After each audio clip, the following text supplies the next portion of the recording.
Hello and welcome to QE Talks, the Quality English podcast. Quality English is a quality assurance and brand marketing association that brings together a selection of the very best independent English language schools and colleges from around the world. In this series, we go beyond the guidebooks to explore trusted English language destinations through the experiences and insights of quality English schools and education agents. Hello everyone, welcome to the latest episode of QE Talks. I'm Jonathan Swindell from Quality English and I'll be your host for today's conversation. Canada is one of the world's most welcoming destinations for learning English, offering students the opportunity to improve their language skills whilst experiencing a multicultural society, stunning natural landscapes and an exceptional quality of life. From vibrant cities to breathtaking national parks, Canada combines world-class education with unforgettable experiences both inside and outside the classroom. Today, I'm delighted to be joined by Sarah Bowden, Partner Director, Global Agency Relations at Access English, and Gustavo Gandra, Marketing and Recruitment at VGC International College. Thank you all for joining us. So let's begin by getting to know you a little bit better. Firstly, to you, Sarah, can you introduce yourself and your school? Sure. Hi, I'm Sarah Bowden. I'm the Partner Director for Canada for Access English School by Nacelle. Mostly I handle agency partnerships and a lot of our sales, as well as some of our operations for all of our programs, summer camps, at the English school, our study abroad programs. And I've spent the last 15 years in travel and international education. So getting students settled into a new country is really something that I love doing. Fantastic. And over to you, Gustavo. Yeah, of course. First of all, thank you guys very much for this opportunity. It's always an honor to come here and share a little bit more about VGC and also about Canada. So I'm the manager of marketing recruitment here at VGC International College, Vancouver. For years, I have worked with international students and educational partners, helping students from all over the world.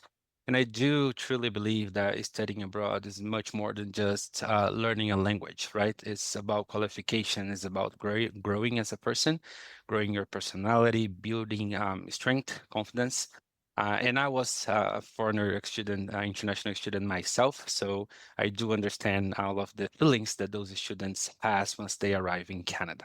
About VGC International College is an award-winning school in downtown Vancouver. We have been working for past 23 years, working with international students, offering ESL programs, English, but also IELTS preparation, UP for those students who are looking to pathway through universities and colleges in Canada. We do offer the business diplomas as well, those programs that allow students to work while they are studying, and also the micro credentials, which is smaller short-term programs, 4-week programs focused also in business. I was almost forgetting about the camps, which is focused on students from 9 to 18 years old. So basically, that's VGC and me. Perfect. Thank you both. Gustavo, you mentioned that you've been an international student yourself. As a Brazilian, what do you personally love the most about Canada? Oh, I think few points actually.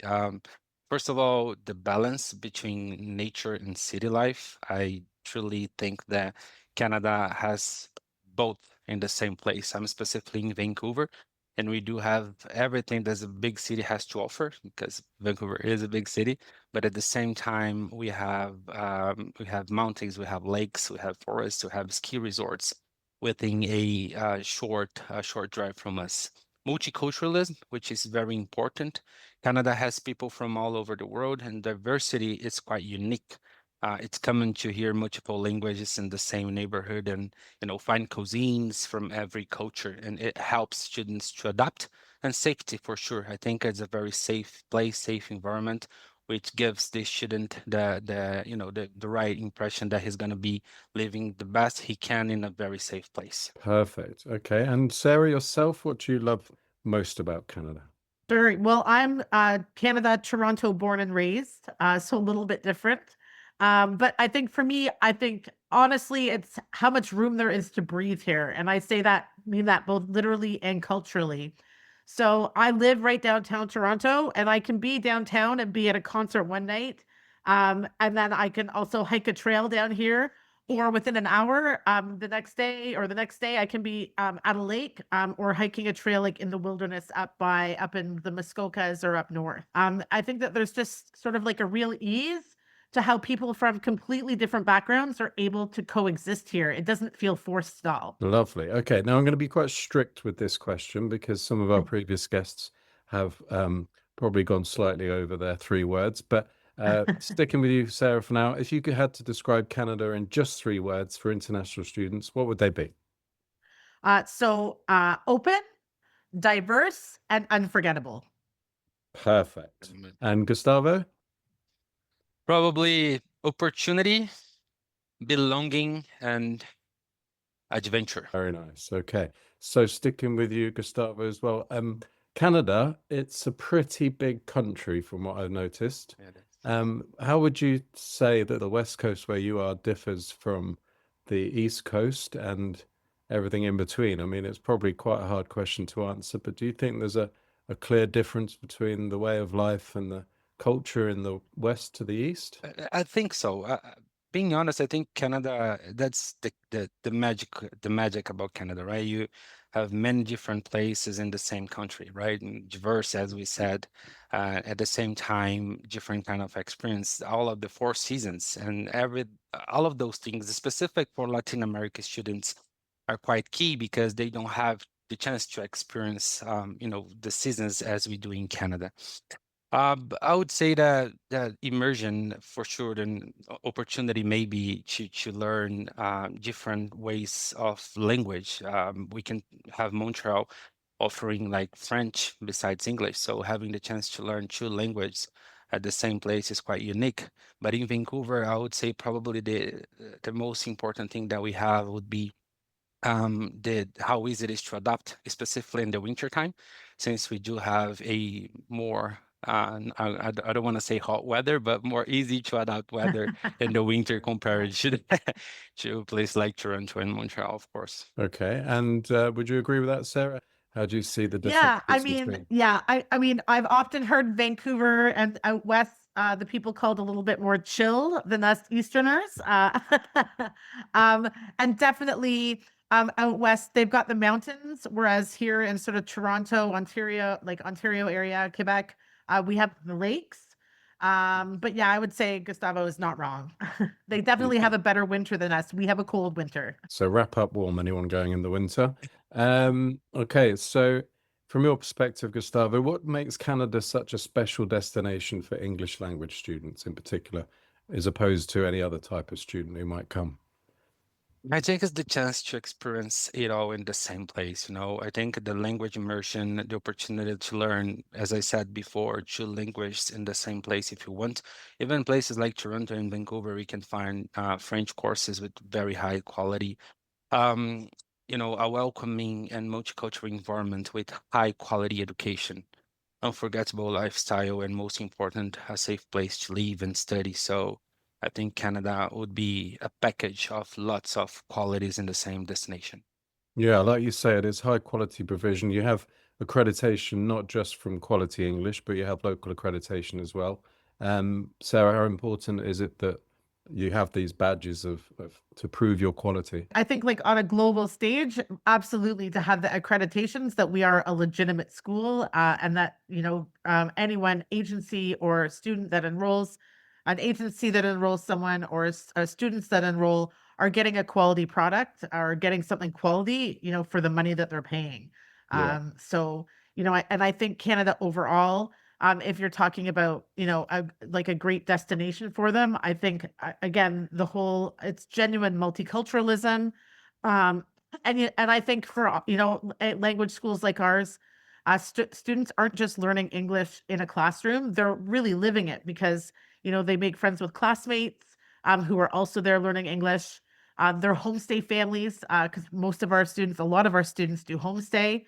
They're speaking English there. But our bus drivers, everyone here comes from completely different corners of the world, and everyone had to learn English. So I really think that the immersion here is what really helps accelerate the learning. So they're getting a good quality product or a good, quality language school.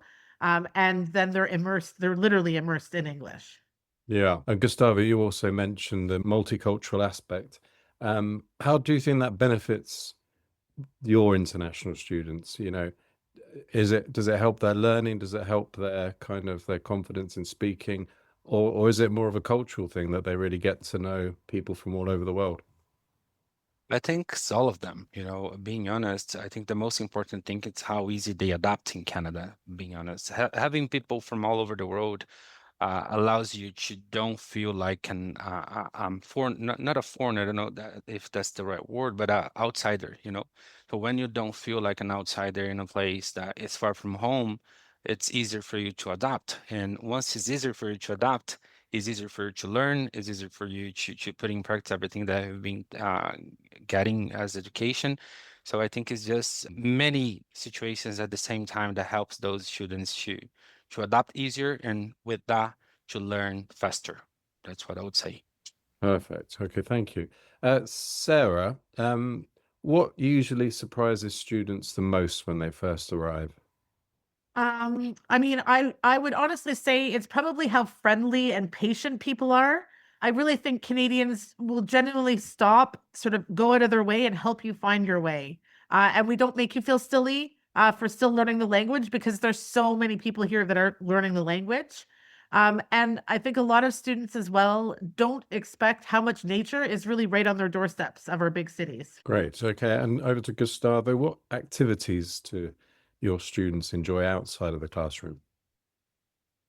Um, being honest, I think that the weekend activities that the school offer, it's very easy to get your way around in Vancouver because within 5 to 15 minutes by public transit, you can be anywhere in Vancouver. And you know, big city, everything that a big city has to offer, 15 minutes, you can ski in the mountains or you can hike a beautiful mountain. So you do have lots of things to do. So the outside activities that we offer at the school is probably the most incredible thing that they have. Of course, they are learning inside of the school, but once that they make friends and once that they go to places with those friends are just the unique experience of believing and learning at the same time. So probably everything that the city has to offer, but also what the school offer because schools have VGC, and I'm sure that my friend Sarah here has the same. We do have activities almost every day for those students, so they can feel busy all the time, not just with the learning, but also with the exploring. Yeah. And yeah, so Sarah, you mentioned earlier about how easy it is to be 1 minute in a vibrant city like Toronto, and then a few minutes later, or maybe a bit more than that, but half an hour later, you can be in the incredible nature. How easy is it for your students to experience both the city and the nature? I mean, I would say very easy. Like, you know, day trips are easily done. You can be in Niagara Falls in an hour and a half on a train. You know, barbecues in the park. Our parks are usually filled with people, especially in the summer. And a lot of our students really do tend to gravitate towards like seasonal things. So in the summer, we have patios and free festivals that happen all over. And then, you know, in the winter, there's like skating and you know, winter activities that you can do just a little bit up north. So I think there really is sort of the best of both worlds. Like you can be out of the city in an hour, and you can be back in the city in an hour. Gustavo, any hidden gem that your students shouldn't miss in Vancouver? Besides Victoria and Whistler, which are amazing places to go. I mean, if you are in Vancouver, you must go to Whistler, you must go to Victoria. But there are smaller activities that I always encourage our students to go, like Bowen Island. You can have an amazing day, an amazing experience in Bowen Island, kayaking at Deep Cove, even biking around Stanley Park. So there are lots of gems around Vancouver, and that's make the city so special. You know, it's not just about one or two activities that you have; it's thousands, not thousands, but lots of activities for you to enjoy and have different views and different experiences for sure. Lovely. And Sarah, any hidden gems in Toronto we should know about? Well, most people would say probably Niagara Falls, but I personally might argue that it would actually be the Toronto Islands. Most of our students don't realize that they're literally a 10-minute ferry ride away from, like we have these islands that are a 10-minute ferry ride away from downtown. So you can be canoeing, paddleboarding, kayaking with the Toronto skyline right behind you. And there's this really incredible history with the islands too. The houses out there can't be sold, only passed down through families. It's this really quiet little community, steps from the city that most tourists don't find or don't know about until someone from here tells them. Oh, wow. I've never heard of that. I've been to Toronto a few There you times. go. Can you stay there on these islands? There's usually Airbnbs, but it is sort of its own community. So there's no hotels or anything like that on the island. But it's like the ferry is just down at our harbor front, and it's a 10-minute ferry ride across. And you can explore. They've got beaches there. You can bike the island, bike rentals. They have something called Center Island there, which is honestly like a small little amusement park. So it's a pretty cool little area. Sounds fantastic. Okay, let's talk about something more practical. Gustavo, which accommodation options do your students usually prefer? Obviously, there are different ages and different options available, but which ones do they like the most? I would say that the most popular options that we have are homestays and also students' residences. I think we do have all type of accommodations, right? And it's gonna depend on the type of experience the student want to live and how old they are, to be honest. I have right now a 65 years old student who is in a homestay and he's loving the experience. But I also have a 22 years old student who is for the first time living his independence alone in somewhere different. So it's gonna depend. Which is important for our audience to know is that schools such as VGC offers all type of accommodation. So we're gonna have homestays for you that want to live with a family and have more of a cultural immersion. But you're gonna also have residents that you can share from people all over the world, or even private apartments for those who wants to be alone during the experience for housing matters. So it's going to depend of the student, but lots of different opportunities going to be offered. Great. Sarah, would you agree with that? So are there any other different accommodation honestly, homestay tends to be our most popular option, especially for students who really want to practice the language daily and get a real sort of sense of Canadian family life. And then sort of our residents, shared housing, or even private apartments. Those tend to appeal more to older students who maybe want a bit more independence. But like I said, it can sort of vary as well. So yeah, I would agree. Great. Okay. One final question to Gustavo. You're very experienced in looking after students from Latin America as they come over to Canada. How easy is it for them to feel at home in Canada when they arrive? Pretty easy. We're gonna go back for the beginning of our conversation.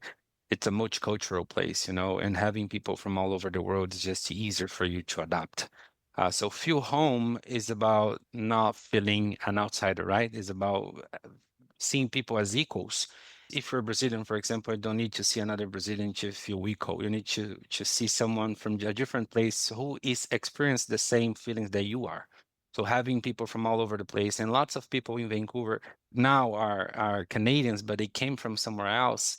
It's just the way that you treat people, it's the way that you are committed to be polite because you have experienced this kind of feeling in the past. So I would say that this is the most important thing. And of course, the friendship that they made. As we are international schools, dealing with international students, we have lots of students feeling those same experience. So they become friends pretty quickly. And it's beautiful to see they making plans they just met in Canada today, and tomorrow they're planning to visit their friends in Germany, in Turkey, in China, or even in Brazil. So I think those things helps a lot. Brilliant. And Sarah, would you agree with that? Do you, obviously, as a school, you go to great lengths to make students feel welcome when they first arrive. You have kind of welcome parties and inductions and things like that. I mean, is that a big part of it, or do you think all of these things fall into place quite naturally and students don't really have much to worry about? Yeah, I think the classroom is the classroom, but really it's the friendships. Students, they talk about the group trips. They talk about the host families who treated them like their own kids or like their own child. And often they'll have sort of one specific like Canadian moment, maybe their first snowfall, the first time they ever eat poutine, something like that. Brilliant. Okay, guys, so we're going to do a rapid fire round, and let's make it rapid. You've already mentioned a Canadian food, so I'm going to go to Gustavo for this one. Best Canadian food everyone should try, Gustavo. I'm gonna go with the same answer. Poutine for sure. Poutine, yeah, poutine. Poutine are Okay. amazing. And there are many different types of poutine. Of course, Yeah. the Canadian one is just one type, but as soon as you get there, you see poutines made by different ways, which is amazing. So everyone has to try that. Okay. For sure. Sarah, one thing every student should pack. A good winter coat. It's always underestimated. Okay.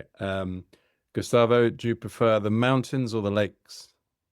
Mountain lake. You know, the lake in the middle of the The la- mountain. oh, You need both. to hike up a mountain so you can see a beautiful lake. So that's probably the most incredible one for me. So lake in Yeah. a mountain, that's A fine. lake in a Yeah. mountain, yes. Okay.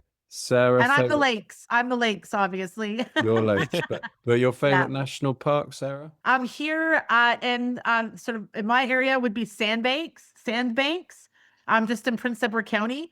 There's sand dunes and it's water that's unlike anywhere else in the country. Okay, wonderful. Thank you all so much for joining us today and for sharing your insights and experiences. We hope today's conversation has given agents and future students a deeper understanding of what makes Canada such an exciting destination for learning English.